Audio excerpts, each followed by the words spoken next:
Good day mga kapakpak. Okay, for today's video, usapang berberis tayo. Okay, last time ang ating ibon ay nilipad ay San Andres. So, congratulations sa mga nakapagpa-uwi. Then, sa The Gladiator Philippines sa Rodini Vlog.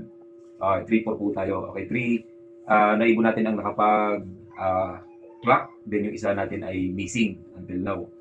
So, pahirapan nung last San Andres dahil sobrang lakas ng hangin. Yung iba ay nakarating ng Marinduque, may taboy, no? So nakita pa nga natin sa isang picture na isinend sa ating GC, yung isang ibon ay nakarating pa, ulpa banded, nakarating pa ng Palawan. So yun po yung struggle ng ibon natin pagdating sa Derby. So medyo malayo-layo na, about 182 kilometers.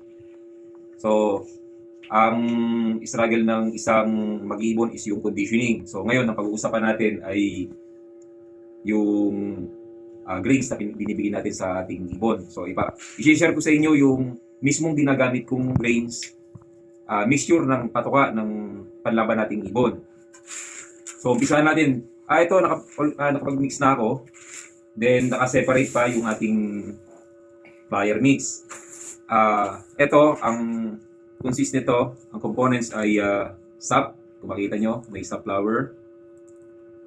Meron tayong super conditioner.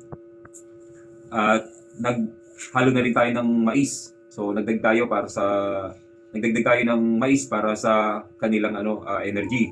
So carbo loading ang tawag diyan. So ito po ay ang components, isa-isahin natin. Itong mixture na ito nasa isang timba. 3 kilos super conditioner. Okay, naglalagay din tayo ng Enerton pellet, may halo din pellet diyan.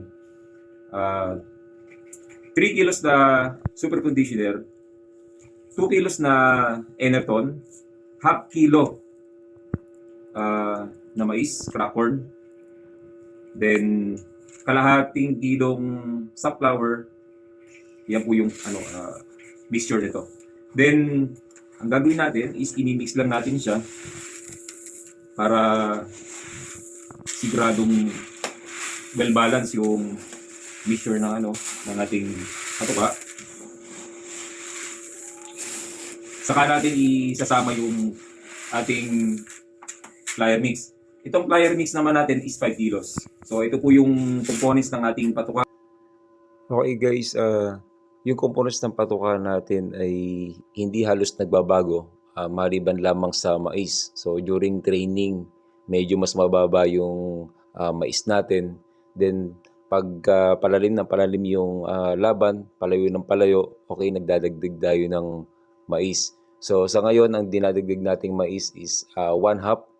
Then magdadagdag tayo ng another 1/4 kapag dumating na sa port lab, kasi mas kailangan nila yung tinatawag nating carbo loading, yung sugar. So yun yung reserve energy nila para mayroon silang lakas para makauwi. Okay, hindi natin ini-insist na gamitin nyo itong ganitong mixture. Gusto ko lang i-share sa inyo yung ginamit ko. Okay, last pagod pod kay Sibaten. Okay, tara, ihalo na natin yung ating flyer mix. So kulang tayo ng lagayan. So gumamit tayo ng 2 timba. Okay, tansyahin na lang natin. Okay guys, hanggang dito na po yung ating video. Sana po yung nakatulong sa inyo. At salamat po sa suporta sa ating YouTube and page. Good luck po sa lahat na naglalaro ngayon sa South. And sana po ay makauwi ng matiwasay ang ating ibon. Okay, maraming salamat po. Mabuhay po kayo.